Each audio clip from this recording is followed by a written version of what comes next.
my major challenge has always been verbal. If you see, my percentile was also not the best in verbal. It was better in quant and DI. Uh, but initially, I think all three sections were really tough for me. Then right before the day of my test, I like 2 days before my test, I got really sick. So for the next 2 days, I just didn't have any focus at all. And then I was just extremely nauseous. So even on the day of the exam, I had like a lot of I had a fever and all of that. Yeah, And because even the course, honestly, I think because it was the intensive batch, there were classes every alternate day. right. So because there were classes, it just put me in that zone where even though I know that I miss a day, I still have like a goal to reach or a goal to achieve. So I put in more hours to reach that goal. So I think that helped. It's a How are you doing? A massive stellar performance, a GMAT 735, 100 percentile. Please tell me. Amazing, amazing. What a stellar achievement, I would have to tell you. Look at that score beaming through a total score of 100 percentile, quad 97, verbal 90th, and data insight 99 percentile. Tell me how you're feeling. I'm feeling good. Was expecting a little bit more, honestly, on the exam day, but this itself, I think I'm very happy with this score. Extraordinary journey, I would say. I mean, looking at this score. So before we, talk more about the exam point of view, and we'll come back again to understanding how many mistakes happened or how many good things happened in the exam. Just tell Yeah. me about yourself, Vaishnavi. Tell me a little bit background about how did this entire thing started. Was there any kind of inspiration why you took this up? What really caused you to take up MBA journey and the GMAT journey, and how did you come through or come across Sandeep Gupta and Top 1%? Yeah. So I'm a graduate from BITS Pilani, Hyderabad campus. I graduated in 2021. I think that's in the year of my graduation, that's the first time that I came across top 1%. So at that time, I was thinking of potentially applying for an MBA sometime in future, and I wanted to get GMAT out of the way very early. You're right. So initially, when I was looking at all the coaching institutes that were available, I think only top 1% kind of resonated with me because that is what I was aiming for. I was aiming for a 99 percentile. And there was no other, I think, coaching institute that was in some sense pitching that. So most of them were celebrating 96 percentiles or 95 percentiles, and that was not my aim. So I Right. wanted some coaching institute that aimed higher. Uh, I took the GMAT actually. I took the GMAT course in 21, but for some reason, like I just started my work life, and then it just didn't work out. And then I paused it for a little while. I was also scared of giving the GMAT because there were a lot of nerves around that whether I'll actually achieve it. It's okay to aim the 99th percentile, but then I was just nervous about whether I'll actually get it. So I never really wrote the GMAT. Never even gave a mock at that time. But then I gathered my courage last year because my MBAs are getting closer, and then I want to do an MBA in 26. So in 26. So I wanted to get GMAT away before my admissions process started. I didn't want to juggle between the two. So last year I started my attempt again. Like I took the course again, but then I wasn't able to do it even then because we suddenly had a very important project, and then there was no work, like there was no work-life balance at all, and I just didn't have the time. But this time I really sat on it, like in June. The intensive batch, I think, was for people like me who don't have the discipline for GMAT, I think. But then, yeah, so finally in June, I really decided that this time I'm just going to give it and I'm just going to get it over with. So I took the course. Honestly, for a person like me, this approach to the course really worked, where while the classes were not centered around teaching, they were centered around like just practice. That is what I think I needed the most. And it worked out in the end, I guess. Let's just probably dive deeper into the preparation itself, which is, could you just describe your entire GMAT preparation point for this focus edition, the score that you got rather, if Yeah. there were any key twists, challenges, or the triumphs, like essentially, overcoming a certain challenge in through the preparation for each of the section, you can describe it. Yeah. So honestly, my preparation just started this year. The years before, even though I took the course, I never really did any prep. Right. So when I started it this year, I think my major challenge has always been verbal. If you see, my percentile was also not the best in verbal. It was better in quant and DI. Uh, but initially, I think all three sections were really tough for me, Right. primarily because there was a lot of discussion going around the data insight section and how it is extremely tough. So that kind of got me really anxious because I wasn't able to finish things on time. And then the reason why all three sections were tough is because I just wasn't able to concentrate after a particular point of time. So even though I was able to get the concepts and able to solve a problem, it just was taking too much time, or after a point of time, I just wasn't able to sit. And that is something that I discussed with Sandeep sir also in the class. And he kind of gave tips as to how to overcome that and how to like get through it, which worked in the end. But overall, I'd say the biggest challenge was verbal. But in terms of quant and DI, I just was focusing on practicing a lot more so that I make as fewer mistakes as possible on the actual test day, Right. because I don't want to make silly mistakes. Yeah. So if you could just even highlight on that tip, what did you really go back to your board, or boardroom, or rather, workspace, and rework on the entire thing? What was that tip that you really had you taken back? And if there is any particular materials or content that's really helped you and stood out during your preparation? Yeah, almost until like the very end. Like 90, I'd say 95% of my preparation was from the portal itself, the official, like the top 1% portal. I did all my mocks from there. I did all my the drive where all the like study material is there. I used all of that. So the tip was essentially, I didn't really think of it in that sense until Sandeep sir pointed out to me. It was just that when I was preparing, after say an hour or so, my mind would just go numb and I just wasn't able to concentrate on any question, even though it was the easiest question of all. So there I'd start getting a little bit panicky because I wasn't able to concentrate. I'd just do a lot of mistakes. So what Sandeep sir pointed out was that irrespective of whether your answer is going to be correct or not, I think I had to look at it with a calm approach. It didn't matter how much time I was taking when I was practicing. So he told me to like slowly read through the question again. It didn't matter if I took like 2x the time, as long as I got like the answer in the end. So that kind of helped me regulate myself. So during practice, initially I was taking a lot of additional time to do the questions, because after that 1 hour mark, I was spending that extra time being calm and like solving these questions. But after a point of time, it became like a muscle memory, and then the speed automatically came. So that just that idea of sitting through these long sittings that he recommends, which is like around 6 hours of like continuous prep without a break and all of that. At the same time, just focusing on sitting over there and regulating your mind and just like attempting these questions was, I think was really helpful. Super, Yeah. super. Just tell me something during your preparation. You mentioned last year when you tried, or even before that, something or the other, the external factors. Your, in your case, professional thing, new projects kicked in, and so you had to take a break and, or rather, put your preparation to stall. So, was there any case this time also around? And if at all, how did you balance and juggle between the two? How many hours were you, making putting in every single day since the time you started your preparation until the very end? Yeah, so this time I didn't have that because it just like I'm between jobs, so I decided to give my GMAT right now. So I got lucky in that sense. But initially I got really sick for a long time, I think for an entire month or so. So there I just wasn't able to give time. But then my target was to at least give my attempt, finish like whatever I had to do with GMAT by the end of like by the beginning of September. So for me, then I had only 2 months of prep left, which is like July and August.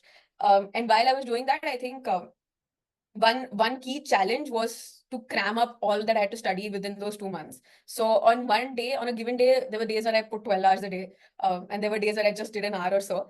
I think that is something that I told myself, that it's okay if I take lesser hours on one day as long as I'm able to pull through on the other days. So I was just, I think that it was a sinusoidal base. On Sundays it was like around 12 hours. On some days it was around 1. But on an average, I did like 4 hours of prep every day. So it That was was. very much more of a self-motivation that you did put every day. Or were there any inner circle or your support system who kind of just kept pushing as well? So anything like Yeah. that that happened? I have a really like my best friend's my roommate. So there was constant support from their end. I think during that entire phase of preparation, there was constant motivation from them, from my friends, that I, even though on some days I'd lose confidence, that maybe I'd not be able to do it because sometimes GMAT can get a little bit overwhelming. I think the support system was there. My ex-colleagues, my friends, my roommate, all of them were always very, very supportive and very present. Yeah, And because even the course, honestly, I think because it was the intensive batch, there were classes every alternate day. right. So because there were classes, it just put me in that zone where even though I know that I miss a day, I still have like a goal to reach or a goal to achieve. So I put in more hours to reach that goal. So I think Right. that helped. It's simply because today's world, right? Distraction is something that is overpowering, right? And Yeah, yeah. of course, Sandeep does in everything that he could to keep you motivated, to keep you really focused.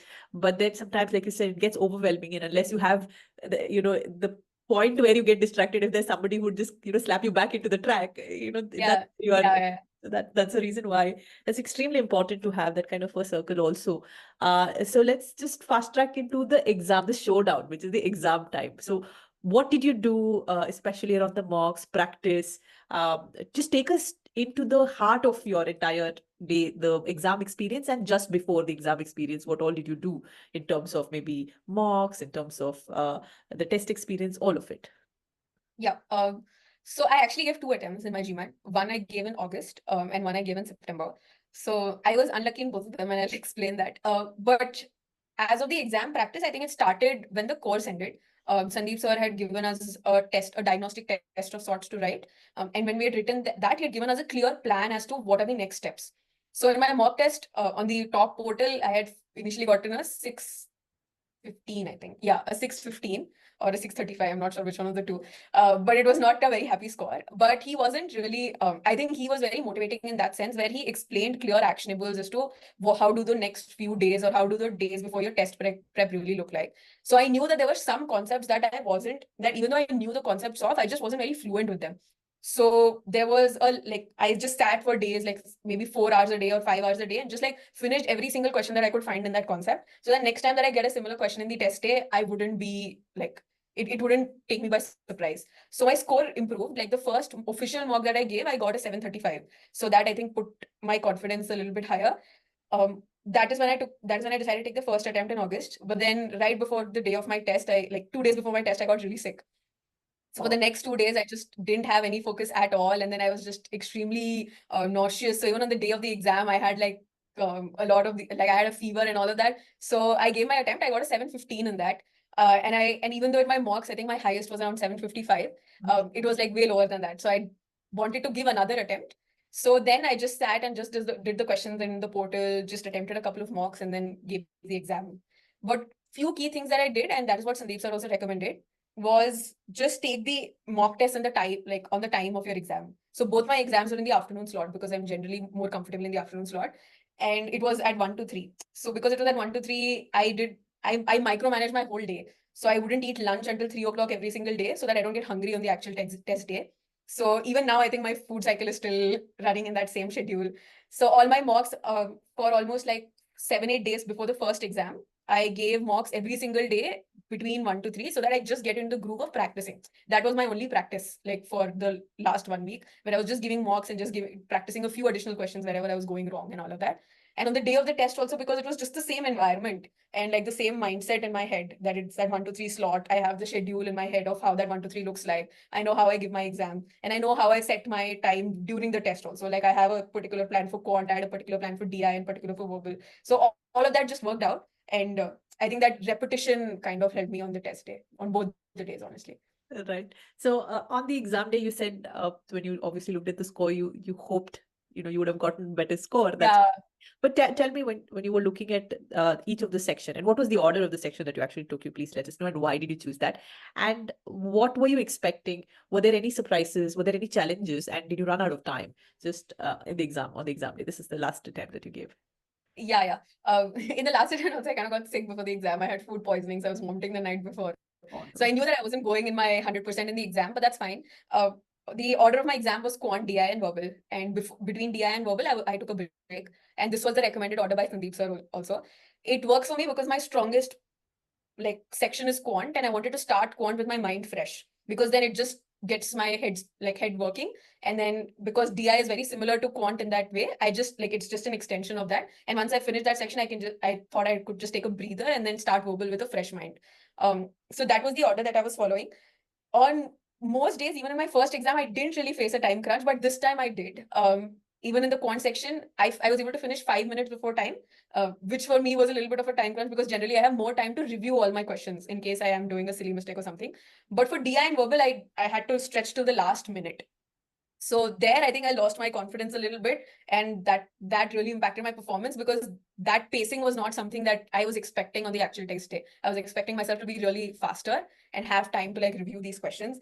So that way, I think the test day was a bit different from my actual practice sessions. As of the verbal section, I think that is where I was expecting more in the exam. But what had happened is that I think I got really underconfident by the end of the exam. So I went and I review and edited my questions. And due to that underconfidence, Sandeep sir keeps telling that be confident on the day of the exam. I should just listen to him. I didn't. So in that underconfidence, I edited 2 of my questions because I thought that maybe I was wrong. And I edited both of them from correct to incorrect. Oh no, no, okay, So that is one of the reasons why the score also dropped. So I was kind of beating myself about it after the main, like the score sheet came a little bit later. right. But yeah, on the day of the test, I think what I went in with was a lot of confidence and just like a bit of this calmness. I got a little flustered by the end of it, but that did really help, I think, for the first 2 sections for Alright. Quant and Data. Yeah. Amazing, amazing. So how many did you end up getting wrong in each of these sections? If I think maybe I can. We'll Yeah. look So at for them. Quant, I had 1 wrong. For DI, I think I had 3 wrong. Right. And for verbal, I had 6 wrong Right. because yeah. Otherwise it would have been 4. And the other bit is that, you know, when you get as like in comparison, if you get if it was opposite, like even Quant, had you gotten 2, 3 wrong, you would have gotten a bad percentile compared to verbal. The percentile Yeah. differently. So, you know, again, quite something that I wanted to ask. You took up the live classes. Now, what do you have to really tell about what are the experiences, especially with Sandeep sir's tips? And him teaching is one thing, but these tips that you mentioned that really helped you, and how did it help you correct? Had you not taken the live classes, what difference would it have made you? I think one of the things that really does help me, I don't know if it helps the others or not, is that in the class when he's explaining an answer or when he's explaining how to like solve a question, a lot of times he's mostly just talking about his own thought process as to like why this should move, why this should be eliminated, or why this should work and all of that. And he's doing that at the exact pacing that would be there in the actual exam day. So how that really helped me was that I was able to think in that exact speed or in that exact way that he was doing. I was able to like mimic that. So for me, live classes were really helpful in that sense because I knew that I had taken, like, I did a question in a particular approach and I used a particular thought process to get that answer. Irrespective of whether that my answer was correct or wrong, his approach was different. And that difference in my approach made me realize that there is something like this is something that I can look at. So in that sense, I think live classes really helped. And in tips and tricks also, I think in the last couple of sessions, he really focused on strategies. So like I said, for me, that sitting for long hours was a big problem and it was like a genuine problem. And then that got fixed. And then a lot of people also come in with their specific doubts. And then when you listen to them and his solutions for that, you learn from that as well. Because that may not be your primary problem, but that may be like your secondary problem or your like the tertiary problem or something like that. And that will still help you regulate your entire test prep based on that. So I think in that sense, the live classes are really helpful because he's there to support you when you need it. Right. I have to ask you this because you were a part of this intensive batch. One of our student, he got the score while he was still in the intensive batch. Yeah. So, Mukul Gupta. Yeah. So, how did you feel? Because it's definitely very inspirational. He's like the classes are just about to end. He's got the score already. He's Yeah. got a 745 then. Yeah. So I think even a live class kind of motivates that, you know, when you are sitting and listening. Yes, he did attend one of the classes to tell about his experience. And I think that really helped because I think it just like when someone in your batch itself gets a score, I think you're just able to connect with them. You're able to understand what they've done and what they're going to do. And it kind of gives you that confidence that, yeah, even you can do it. I think that was one of the biggest things because like I told you, even when I started my prep, my biggest problem was confidence. So here he like showing examples like this and even Sandeep sir, maybe someday even though my accuracy wasn't high, like Sandeep sir would give you that confidence that you're there. Like you don't have to like worry, even though it's not to you, like he wouldn't point out at a person and say it, but that motivation or that confidence would remain like during that process through these live classes and all of that. But yeah, like Mukul, honestly, that put me on track a little bit because he had written the exam, he had gotten a score. So I was like, yeah, now it's time for us also to buckle up and just write our exams. Yeah. What a fantastic insights that you've given so far. It's like just truly, you know, any student right now, I can tell you, would relate to all whatever you said. So if you have to now summarize the golden do's and don'ts, what would you say, Vaishnavi, for someone who's just starting out, right? What if they obviously the reason why this entire preparation took so long was you didn't really make time, but the time that you made, you know, time for the GMAT exam. So that lasted like 3 months. So what would you say the list would be like, do's and the don'ts?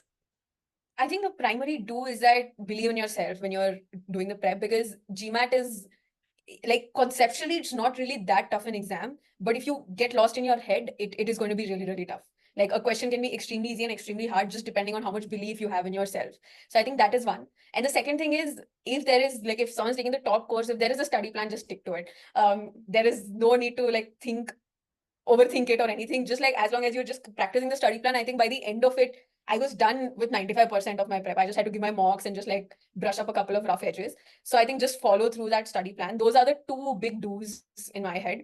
And even every single concept, right? Like that's just a double click on the study plan, but like every single concept that Sandeep sir tells you, whether it is especially for verbal, just follow all of them blindly, because irrespective of what happens on the test day, that is your fallback. Like you know that you have this concept in your head and you just have to like sit and solve it. So I think those are like a couple of do's. A couple of don'ts is just don't, like, for me, I think one thing that kind of affected me in the middle is that I just went all over the place and was just looking at like different kinds of prep and like different kinds of things that other people were doing and just kind of doubting my own preparation. So I think that I shouldn't have done, and that I don't think anyone needs to do. Your preparation and your journey is very, very unique to you. You don't have to like look at other people or compare yourself with other people.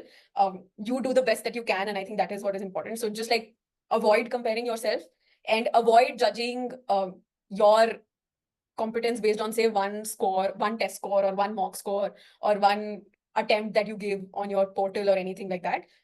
Just like push through and just practice, because in the end what matters is what you do on the test day. Everything until then is just practice. So yeah. Amazing thought. I would just say this is like we have to be celebrating brilliance. You know, whatever you said are going to be incredible for anyone who is listening to. Again, a big congratulations.